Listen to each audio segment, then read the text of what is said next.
Welcome to the Great Detectives of Old Time Radio. From Boise, Idaho, this is your host, Adam Graham. If you have a comment, email it to me.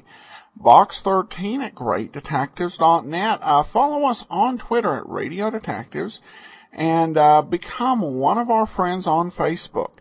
Facebook.com/Radio Detectives.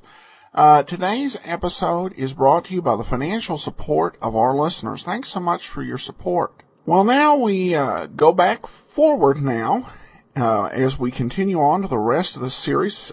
This is the 33rd episode. This comes from April 25th, 1949, and it's The Adventure of the Golden Pince-Nez. Please enjoy.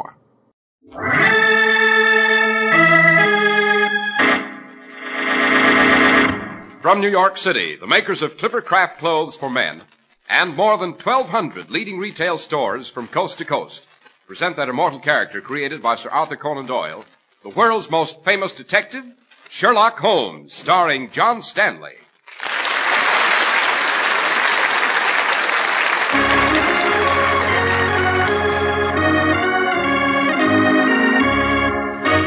This week's story, The Adventure of the Golden Pince-Nez. Watson, keep your revolver at the ready. But, Holmes, why? The killer, my dear fellow, is here in this room with us. What? Dash it, Holmes, what are you talking about? Observe, Watson. The panel in this wall is loose. Suppose we open it to find what is revealed beyond.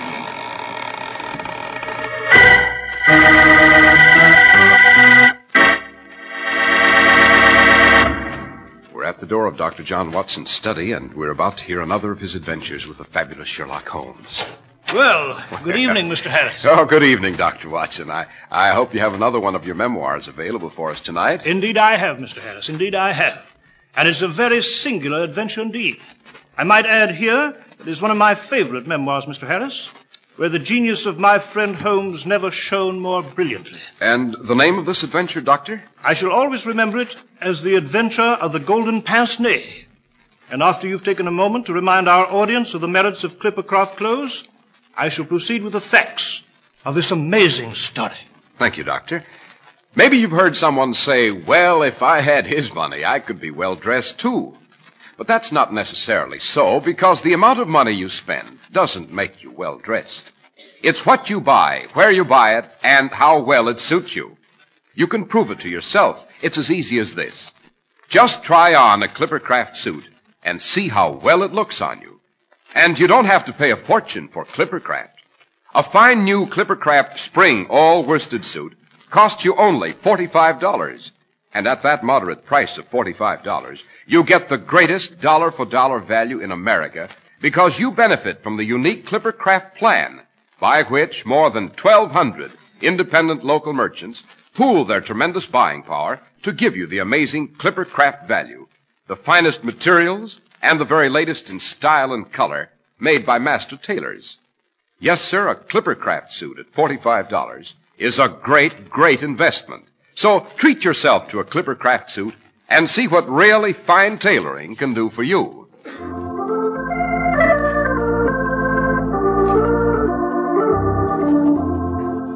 And now, Dr. Watson, what about this adventure of the Golden Pince-Nez? Well, Mr. Harris, it took place in the year 1894. And this time, Inspector Hopkins, Holmes's young protege at Scotland Yard, was involved. It began in Kent, at a great, gloomy house called Yoxley Old Place. Here lived a rheumatism-ridden scholar and professor named Coram, a strange and mysterious man. One night, the professor, hobbling about the house on his stick, surprised his secretary, Sergius, in his study. Sergius. Professor Coram. What are you doing at that cabinet? Why, Trying to rob me, tampering with the lock when I came in, weren't you? I was a fool to trust you, you sneak thief. Professor Coram, I'm sorry. Get away from that cabinet before I bash your head in with this stick. Yes, Now sir. leave this house. You're no longer my secretary. I'm giving you the sack, you hear, and if you ever come back to Yoxley Old Place, I'll kill you.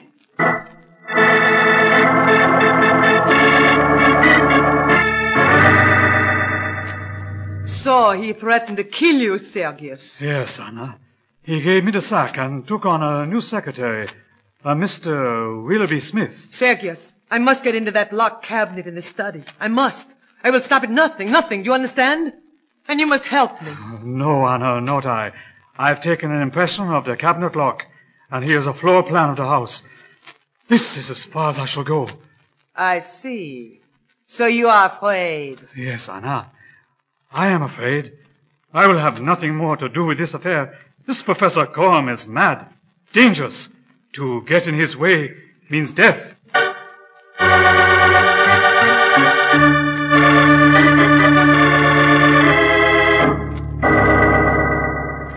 Very well, Smith.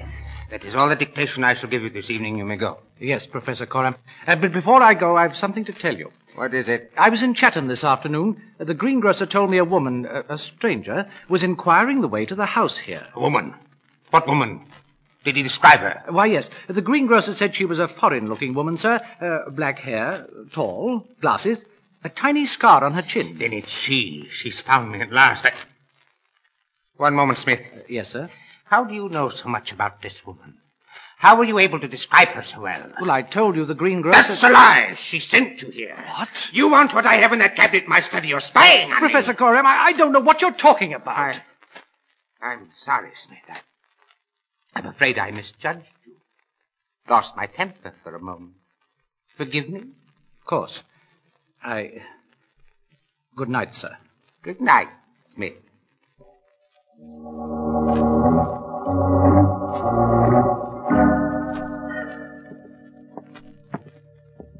Mr. Smith? Mr. Smith? Yes, Susan? Where are you going, sir, so late at night? Into Professor Coram's study. Well, Mr. Smith, I wouldn't do that. Indeed, I wouldn't. I've been the professor's housemaid for more than a year, and I can tell you, he doesn't like anyone in his study after dark. I'm just going in to get a book, and the professor's in bed. Maybe he is, and maybe he isn't. But mark my words, Mr. Smith. Don't go into the study. Look here, Susan, suppose you go back to your room and stop giving me advice. I'm perfectly capable of managing my own affairs. But, Mr. Good Smith... night, Susan.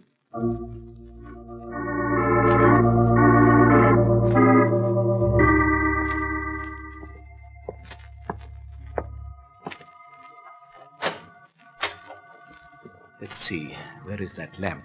If I remember... Who's that? Who's there by the cabinet? Professor Coram, is it you? No, don't...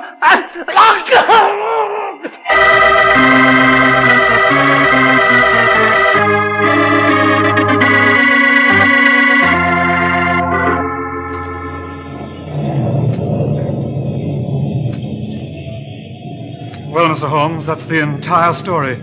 This Professor Coram's secretary, Willoughby Smith, was found dead in the study. A sealing wax knife in his neck. Interesting, my dear Inspector Hopkins, very. And as you say, the presence of a knife a considerable distance from the body would indicate murder, not suicide.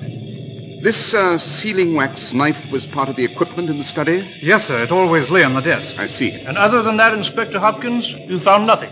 Nothing to put a finger on, Dr. Watson. That's why I returned from Kent in this beastly weather to consult you both here at Baker Street.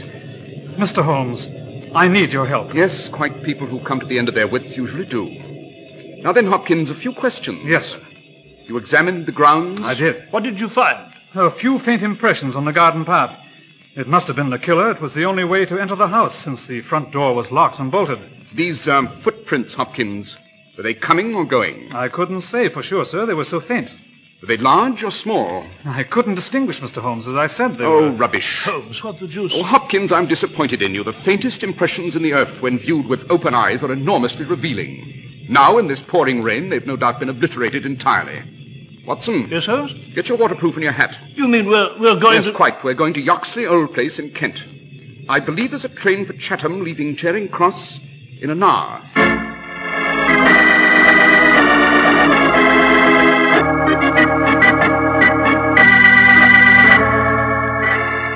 Holmes, look here, along the garden path. There's a narrow border of grass along it, some 6 inches in width. There is indeed, Watson. What of it? Well, the killer could have trod this strip of grass in order to conceal his footprints. Perhaps that is why Hopkins saw nothing. Oh, nonsense. Eh? Whoever entered the garden gate, Watson, and came along this path to enter the house had no intention of committing murder. Well, how'd you know that? It's elementary, my dear fellow. A killer would have come armed with a weapon. But this assassin used a sealing wax knife snatched from the study desk. Hence, the murder was on the spur of the moment. Yes, Joe Holmes, you're right. Yes, quite. But now, Watson, let us join Hopkins in the study.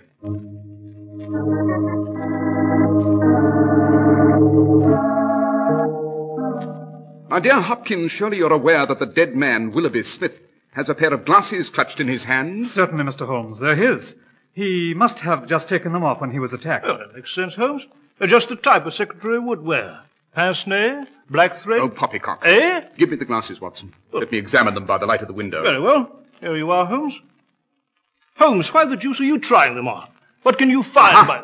What is it, Mr. Holmes? These glasses tell a story indeed. What story? They belong to a woman. She's of good circumstance, a person well-dressed and refined. She has a thick nose, eyes set close together, a puckered forehead, peering expression, and probably rounded shoulders. Good Lord. How the deuce do you know all that, Mr. Oh, Holmes? it's obvious, Hopkins, obvious. The glasses are dainty and delicately constructed, hence a woman's.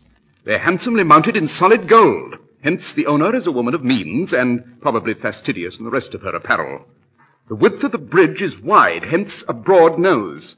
And yet the eyes are close together, since I have a narrow face and yet cannot focus my eyes through the lenses. Yes, but Holmes, how do you know this mysterious woman has a peering expression, a puckered forehead, and rounded shoulders, The lenses, Watson, the lenses, they're extremely strong, and since the woman is myopic or nearsighted, it's reasonable to suppose she possesses these characteristics. But come, let's leave this room. Where to now, Holmes? The corridor, Watson. The corridor leading to this room and the professor's bedroom. You may find it extremely revealing. Well, seems to be an ordinary corridor to me. Yes, Mr. Holmes, I'm of a mind with Dr. Watson. Nothing seems amiss here. Indeed? Use your eyes, Hopkins, use your eyes. Observe. This corridor between the garden door and the study is covered with a kind of coconut matting. So, too, is the hall leading to Professor Corum's bedroom. They're exactly similar in nature. Is that significant, Holmes? Very. It means that the killer never left this house. What, Holmes? You mean the killer's here at this moment? Hiding somewhere, perhaps? Precisely, Watson. And now, suppose we have a few words with this mysterious Professor Corum.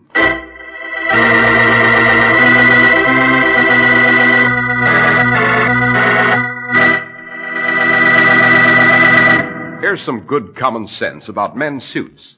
When you buy your new spring suit, don't deal in unknowns. Be sure to buy that new suit from a merchant you know and respect. And also be sure that it carries a label that merits your complete confidence. And that's exactly the sensible practice of thousands and thousands of well-dressed American men. They buy Clippercraft worsted suits at $45 from friendly, respected, independent merchants who give you real value not once in a while, but always. The exceptional quality of Clippercraft clothes is guaranteed by the Clippercraft label in every suit and topcoat. The trademark derived from the staunch Clipper ships that established honest New England quality everywhere in the world. You can always rely on Clippercraft clothes and the store that proudly sells them. That's why men who know insist on Clippercraft clothes bearing the Clippercraft label. So be sure to visit the Clippercraft store in your city. These leading stores in the metropolitan area are proud to add their names to Clippercraft in your suits and topcoats. In Manhattan, Saks 34th, Broadway at 34th, John Wanamaker's Men's Stores, Broadway at 8th and 67 Liberty Street. In Brooklyn, Aberman Strauss. In Newark, New Jersey, Boulevard Men's Shop, Kresge Newark. And in Jamaica, the B&B Clothes Shop, 16408 Jamaica Avenue.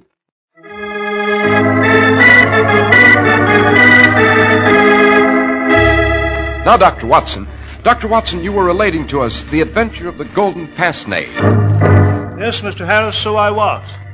Holmes asked Inspector Hopkins to go to the kitchen and wait there with Susan, the housemaid, whom he proposed to interview later. Then Holmes and I entered Professor Corum's bedroom. The professor was lying in bed in a stifling fog of cigarette smoke. We introduced ourselves, and Corum greeted us cordially. Then he held out a cigarette box to us. Cigarette, Dr. Watson? No, thank you, Professor. Never touched... Mr. Holmes. Yes, by all means. I'm an avid cigarette smoker, my dear Professor. Holmes, what the devil... Watson, a light, if you please. Oh, yeah. Yes. These seem to be an unusual brand. Oh, yes. They are a rare blend, sir. Do you like them, Mr. Holmes? I do indeed. They're very mild, Professor. Now, about the murder of your secretary, Willoughby Smith. Oh, yes, Smith, a great catastrophe. A fine young man, able and intelligent. The loss is paralyzing to my household. I shall miss him indeed. And you have no idea who killed him or why? No, Dr. Watson, I have not. Unfortunately, I knew very little of the young man. He had no enemies that you were aware of? Mr. Holmes, I do not pry into the personal affairs of my employer. Holmes, Yes, Watson? do you mind if I wait for you in the corridor? This room's so heavy with smoke. Oh, not at all, my dear fellow. I have but one or two more questions to ask Professor Coram here, and I shall be out presently.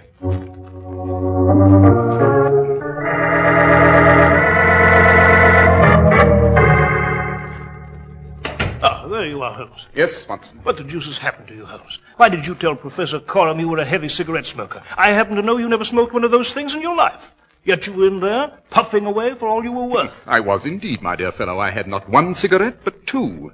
I found them both very helpful. In what way? I have high hopes that my new tobacco habit will help me catch a killer. What?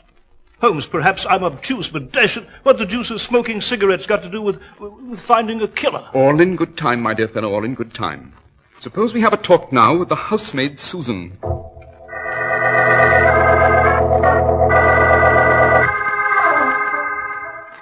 Now then, Susan, what happened after you heard the scream? Why, sir, I ran to the study, and there he was, poor Mr. Smith, lying on the floor.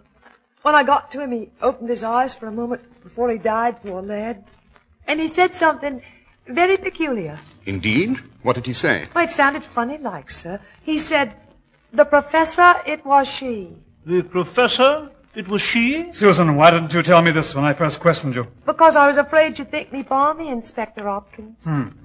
The professor, it was she. I must say it makes no sense, the professor being a man and all. On the contrary, my dear Hopkins, it's both a logical phrase and a legitimate observation. It is now clear... Oh. What's that bell, Susan? Why, that's Professor Coram, sir, asking for his dinner. I'd better take it to him at once. I see. By the cutlets you're bringing him on that tray, my dear Susan, I'd say the professor is a man of healthy appetite. You're right there, Holmes. There's enough there for a longshoreman. Susan, one more question. Is the professor a man of variable appetite? Why, yes, sir. So it seems lately, sir. I must say his appetite has increased sharply. Very good, Susan. You may take your tray in now. Yes, sir. Thank you, sir. Well, Mr. Holmes, what do you make of it? It's 1 o'clock now, Inspector Hopkins. We have only to wait an hour until 2. Yes, Holmes? What will happen at 2? Then, Watson, we shall talk to the professor again, and I shall produce the killer.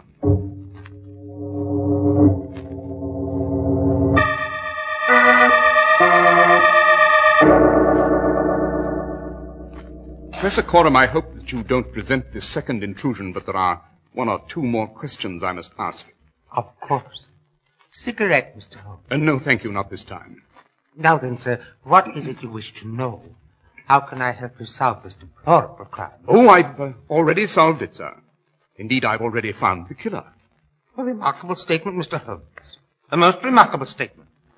Just where is this killer?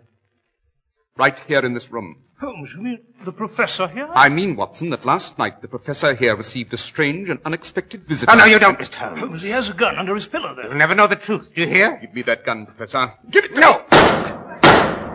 Holmes, thank heaven you managed to wrest the gun away and the shots went wild into the wall. On the contrary, Watson, they almost reached their mark. You see, my dear fellow, the killer is in a recess behind that empty bookcase on the opposite wall. What? That's a lie, do you hear? A lie. Is it?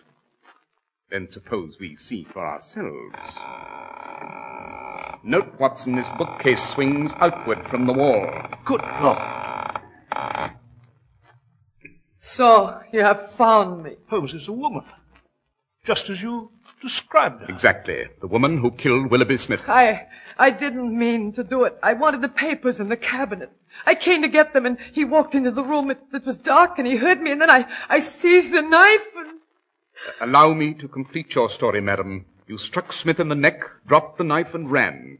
In the struggle, your victim snatched off your glasses, these golden pince-nez here. Oh, you don't know what it is like to be half blind. I have searched and searched. In your myopic condition, and because the corridors appeared similar, you made a mistake. You ran into the professor's room here, instead of through the garden door. Yes, I came for the papers. I had to have them. I had to. What papers? Anna, you fool, be quiet. No, I shall not be quiet. It is you who are responsible, Anatole. Mr. Holmes, you must know the truth, the whole truth. This man is my husband. Your husband? Proceed, madam. He is a Russian, not an Englishman. We were married in Kiev many years ago, and we were nihilists. Revolutionists? Yes, then trouble came, the Tsarist police. My husband here betrayed me to save his own skin.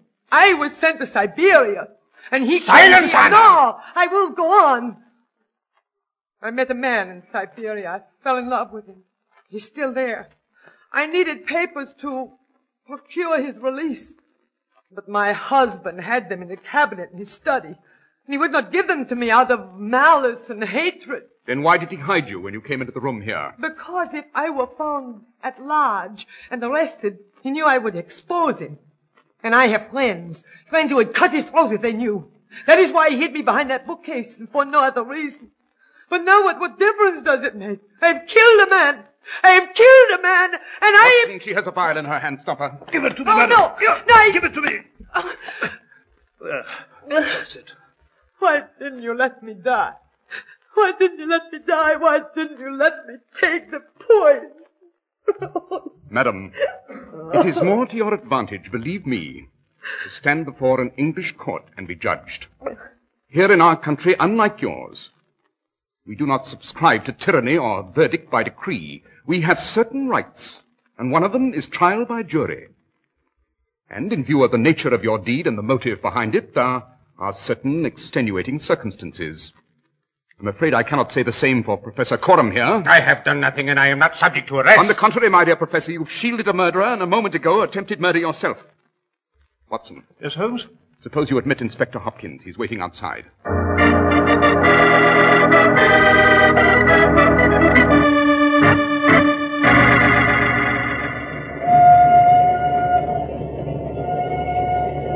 Well, Watson, we shall be in London presently. Holmes, how did you know this woman Anna hadn't escaped by the garden path? Well, in order to do that, Watson, she would have had to run along the narrow border of grass to avoid leaving definite footprints. An impossible task, certainly, for a nearsighted person in the dead of night. Remember, Anna had lost her glasses. Therefore, since Hopkins had reported no definite tracks, she had never left the house at all. Exactly. And Professor Coram's voracious appetite indicated that two people were eating those cutlets and not one. Therefore, I suspected that she was hidden somewhere in his room. Then I noted that there was one section of bookcase built on hinges to swing loose. But Holmes, what did the cigarettes you smoked have to do with it? You said they helped to find the woman. They did indeed, Watson. I sprinkled the ashes on the carpet in front of the suspected bookcase. When we returned later, I noted that the pattern of the ashes on the carpet had been disturbed. That meant that our quarry had come out from her hiding place. You see, Watson, I may be a bachelor, but I know that any vain woman who has lost her glasses will go to almost any lengths to find them.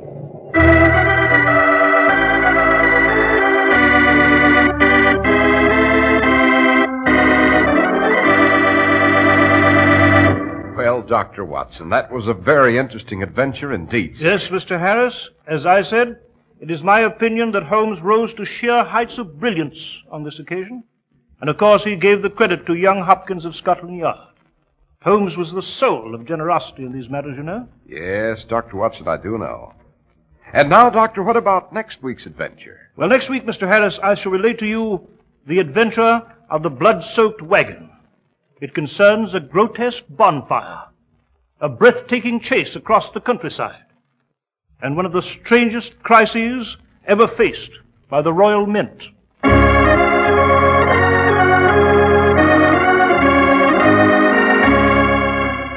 The makers of Clippercraft clothes and more than 1,200 stores from coast to coast have brought you another in the new series of broadcasts featuring the world's most famous detective, Sherlock Holmes.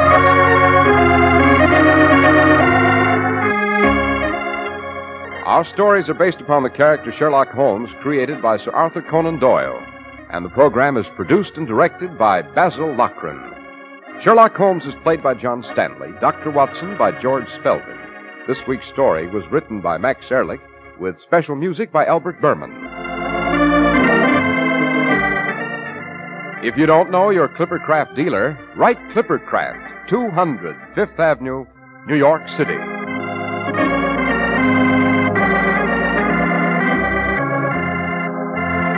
Be sure to listen next week to Sherlock Holmes in The Adventure of the Blood-Soaked Wagon. This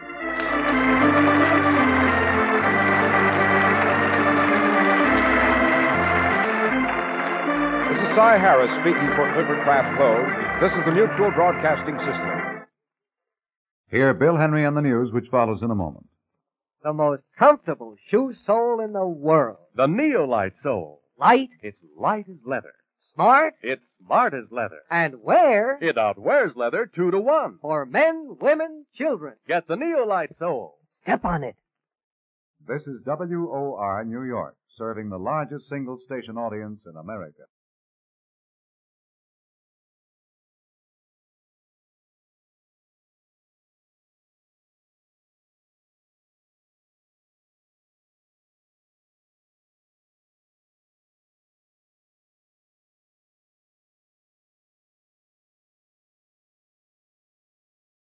Welcome back. Well, there were some interesting alterations to the story, to say the least. I just finished reading this, going through the Return of Sherlock Holmes, also saw it on the TV version, and I was struck by how this was just, pretty radically changed to get a different ending. Not only ending a little bit different from the book, but also revealing the woman in the story early on really did kind of tip the story's hand and make the mystery easier to guess at. I don't know why they did that. I think the big surprise, when I saw this particular story on television for the first time was finding out that this woman was, still in there. And, first of all, there was a woman when Holmes made that call. And then you find, you find she's still in the room. It's a pretty astounding conclusion. But I think a lot of this ended up telegraphed here. In some ways, I think they tried to improve upon it in terms of a more favorable and perhaps a little bit of modern political message with the character turning out to be Russian. So this was not one of my favorite adaptations, but I welcome your opinions as well. Well, we do turn, before we go, to listener comments and feedback, and Bobby says, my wife and I fall asleep every night listening to Johnny Dollar's adventures. Thank you for providing us with great entertainment. Well, I'm glad you're enjoying it, Bobby, and speaking of yours truly, Johnny Dollar, you'll be back with us tomorrow, and then join us next time on Thursday for another episode of Sherlock Holmes. In the meanwhile, send your comments to box13 at greatdetectives.net. Follow us on Twitter, Radio Detectives, and become one of our friends on Facebook. Facebook.com/Radio Detectives. From Boise, Idaho, this is your host, Adam Graham, signing off.